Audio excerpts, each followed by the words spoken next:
Welcome back to Blast Guys Reviews. Here in front of you, finally, we have the G.I.JOE classified Nemesis Immortal, better known as Nemesis Enforcer. Kind of a cross between the original and the Skybound comics version.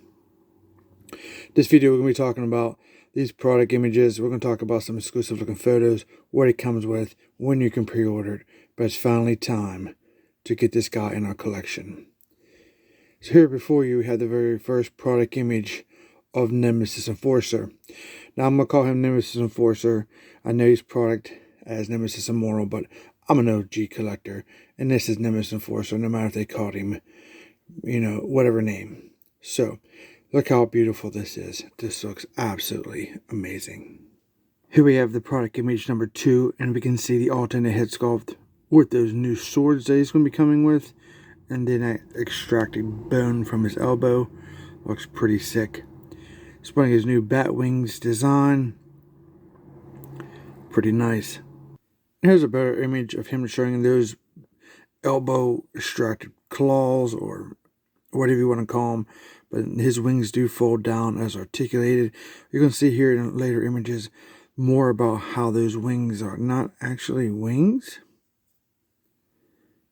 because they're definitely taking Nemesis Enforcer in a different direction with his overall backstory, his uniform, the whole organic suit that he's wearing, basically. And here we have the actual photo of the figure and his accessories, and I'm telling you what, this looks like a beast. Now they're talking about making him a more organic cephalopod type, be able to generate these hard shells like on his shoulders, and that on his alternate head he has this faceplate to where he can actually generate that. At one point Lanny was talking about if he headbutt Sergeant Slaughter, obviously in the show Slaughter takes him out, but when he populates that shell on his face, obviously it's like headbutting a turtle shell, and you're gonna lose that battle real quick. He comes with the accessory swords that we can see here.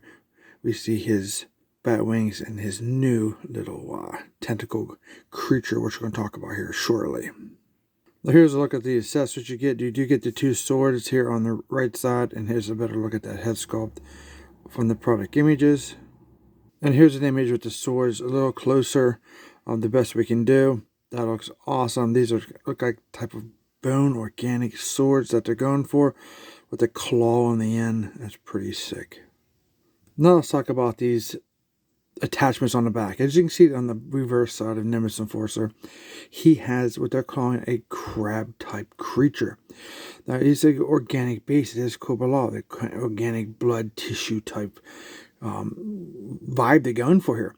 So basically this is actually an individual creature that's attached to his back.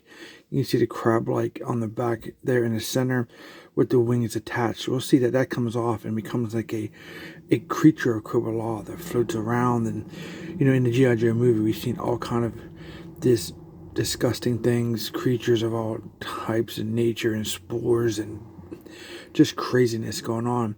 And you'll see here in a bit how cool that actually turned out. So here it is, the crab-like bat-wing monstrosity that is attached to the back of Nemesis Enforcer, so he can, take flight. They really don't have a name for this yet. They're still fishing for the whole backstory by going for some kind of cephalopod type things like that. There he is. He can walk. He basically has 2 pets from Cobalt. And you're probably thinking, 2 pets? Well, this is your first one. Let me show you the second one.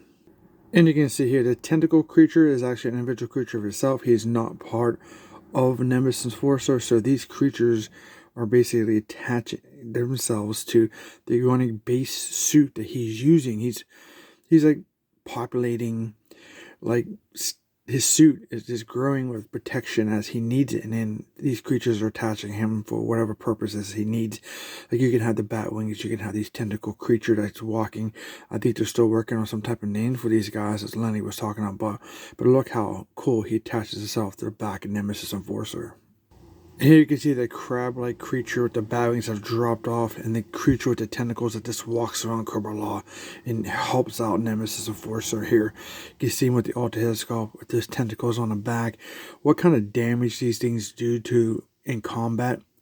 I mean, they have like these suction cups on the tips. I mean, they're definitely very deadly, maybe injecting poison or maybe, immobilizing their G.IJOEs or their enemies. You can see here the alternate head with that clam hard turtle shell material that he's using for protection. It's like an armored helmet almost that's grown onto his face through that organic suit that he's wearing. And here you can see this image, the difference between the ones with the crab-like creature on his back versus the tentacles. They look pretty amazing. This definitely looks like a beefcake figure. He's very cool. This is a new interesting take on him with it's like a classified scale take, I'm guessing. You got your cross between your retro, and you're getting this new updated mythos basically, and we're going to see why he came with these weird accessories. And it's kind of cool that they're going with these creatures being part of Cobra Law, and they're just assisting Nemesis Enforcer in battle. So he technically doesn't have wings attached to him all the time. Apparently he can swap out or do without whatever he decides to do. And if he takes a nap, takes off the wings and tentacles, it goes into battle, he chooses what's appropriate to take out the G.IJOEs. And as we begin, as we will end, this is one of the amazing product images we'll leave you with. For last part of the information I have is he is a 10/27 exclusive. He will go for pre-order on 10/28 at 1 o'clock p.m. Eastern Time for Hasbro Premium members, and at 2 o'clock for everybody else. The hype for this, more than likely, is going to be a pain. We're going to have a hard time getting him, in pre-order, unless they have him in very large quantities. If they hit him up with 5 per customer, or 6 per customer, or whatever, even Hasbro Pulse Premium members are going to fight to get a pre-order in, I have a feeling. And hopefully, anybody that's not a premium member is going to get left out until future restocks, or if there even is. So be ready to go 10/28, 1 o'clock p.m. Eastern Time if you want to add him to your collection. If you guys like this information, don't forget to like, share, and subscribe to my channel, Blast Guys Reviews. Do lots of reviews, lots of cool stuff. Thanks for watching. Thanks for your support, and we'll see you in our next review.